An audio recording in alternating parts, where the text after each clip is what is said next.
सूर्या। मैं एक अवधी गीत गाने जा रही हूँ दोस्तों, जैसे लगेगा आप लोग कमेंट बॉक्स में बताइएगा। कजरी अवधी गीत।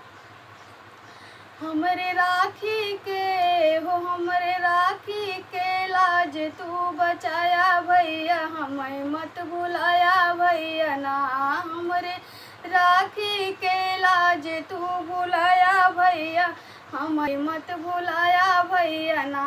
हमरे राखी के लाज तू बचाया भैया, हमें मत भुलाया भैया ना। मत भुलाया भैया ना हो, मत भुलाया भैया ना हो। हमरे राखी के लाज तू बचाया भैया, हमें मत भुलाया भैया ना। तोहके याद करी त दौड़ चल तू ही आया, तोहके याद करी हो तो